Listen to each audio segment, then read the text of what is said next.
Weekend. No plans, no one to call. Just me and a bus stop. I'd been meaning to visit Huangpu Ancient Port for a while. One of those places you keep bookmarking and never actually go to. Today, I ran out of excuses. Sometimes, the best thing you can do for yourself is just show up somewhere.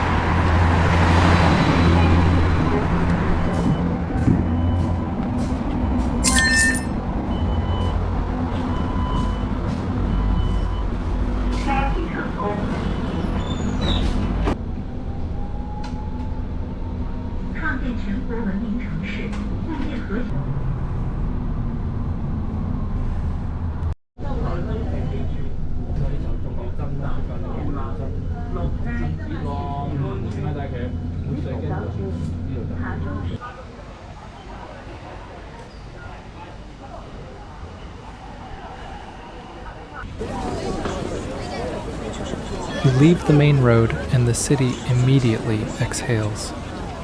The lane leading into the ancient port is lined with the kind of vendors that feel like they've always been here. Fresh fruit and vegetables spilling onto the pavement, bags of dried snacks hanging from every hook, household goods stacked in casual towers. A ceramics studio sits beside a second-hand bookshop. A milk tea counter already has a queue. Nothing is curated. Nothing is performing. It's just a neighborhood, going about its day. I hadn't even stopped walking when she called me over. The woman behind the dried fruit stall didn't pitch anything. She just pressed a piece of preserved fruit into my hand and poured me a small cup of floral tea, smiling like this was completely normal. Maybe for her, it was. That kind of effortless warmth is harder to find than people think. I thanked her probably one too many times.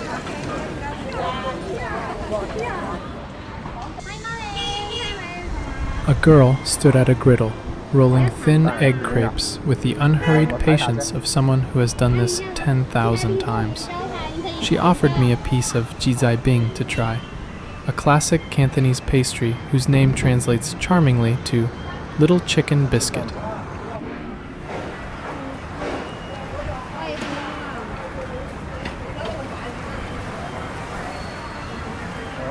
It's a dense, flaky biscuit packed with peanuts, sesame, preserved tangerine peel, and 5-spice. Sweet, savory, and faintly herbal all at once. Originally a humble field snack, it somehow became one of Guangzhou's most beloved traditional treats.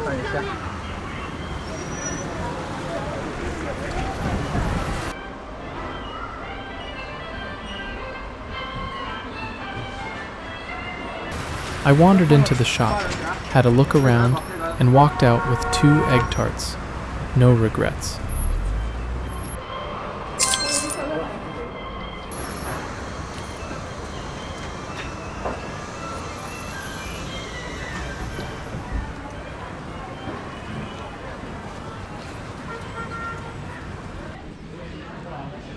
A few steps down, a small shop was selling 奶婆酱装奶, grandmother-style ginger milk curd. I ordered one, sat down, and cracked open an egg tart while I waited. 酱装奶 is deceptively simple. Freshly squeezed ginger juice is poured into a bowl, then hot whole milk is streamed in from height. The natural enzymes in the ginger react with the heat to set the milk into a silky, barely firm curd. In under 2 minutes, no gelatin, no shortcuts. Just temperature and timing doing exactly what they're supposed to do. Guangzhou's seriousness about food doesn't live in fine dining. It lives here, in a $2 bowl on a plastic stool. The ginger pushes back gently. The milk pulls you in. A whole week of accumulated tiredness quietly dissolves somewhere between the first and second spoonful. Ordinary ingredients, no theatrics, just the most direct form of comfort there is.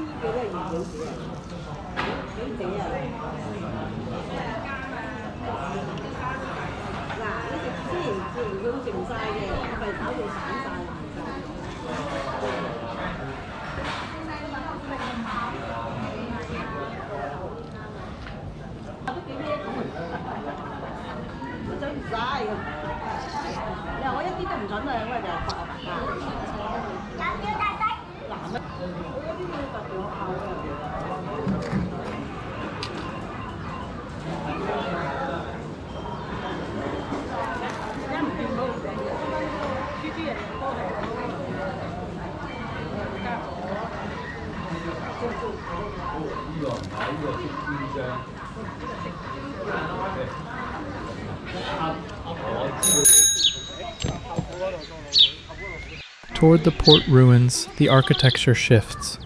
Gray brick facades rise on either side, Qingchuan houses, their gable ends flaring out in the distinctive curved shape known as guoqiang, or walk-ear walls. Unique to Lingnan architecture, they were designed to stop fires from spreading between tightly packed homes. Huangpu Ancient Port traces its origins back over 1,000 years, rising to prominence during the Tang and Song dynasties as a key node in the maritime Silk Road. By the Qing dynasty, it had become the nerve center of China's entire foreign trade system. Some of these gray brick buildings have stood for centuries. Today, a few of them house young designers' studios and quiet cafes. The city has kept moving, it always does, but it hasn't erased what came before.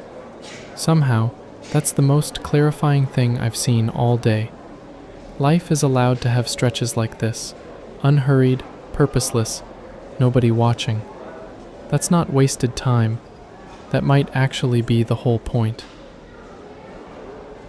The Memorial Hall tells the story of one of history's more bittersweet ironies.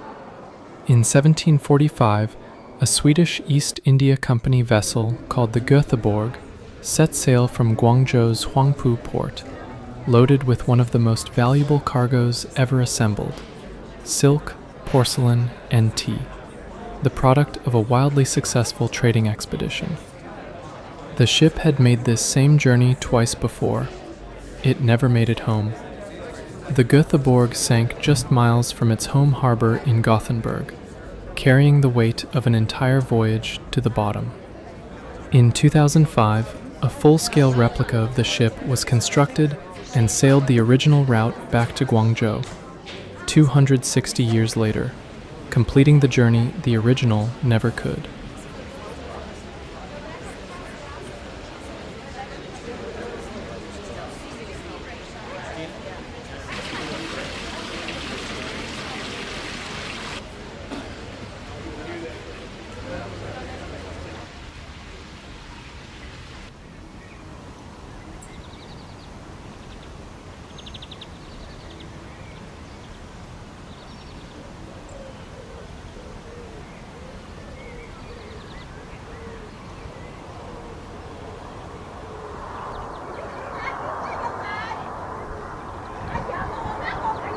Out by the ancient wharf, people have settled in for the afternoon. Kids wade at the water's edge. Elderly men fan themselves in the shade. No one is in a hurry. 200 years ago, this was one of the most consequential ports on Earth. Under the Qing dynasty's single-port trade policy, Guangzhou was the only city in China permitted to conduct maritime foreign trade. Every cargo ship from Europe, Southeast Asia, and the Americas had to pass through here. The stone steps beneath people's feet have absorbed more history than any plaque could hold. But history here doesn't announce itself. It seeps in quietly, through the worn grooves in the granite, through the tidal pull of the Pearl River flowing out toward the sea. The sun starts its descent. The light turns amber across the water.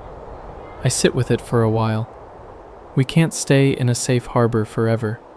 Tomorrow, the routine comes back. The commute, the inbox, the week starting over again.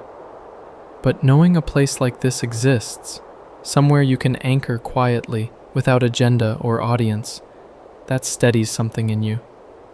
The diary pauses here. The voyage continues.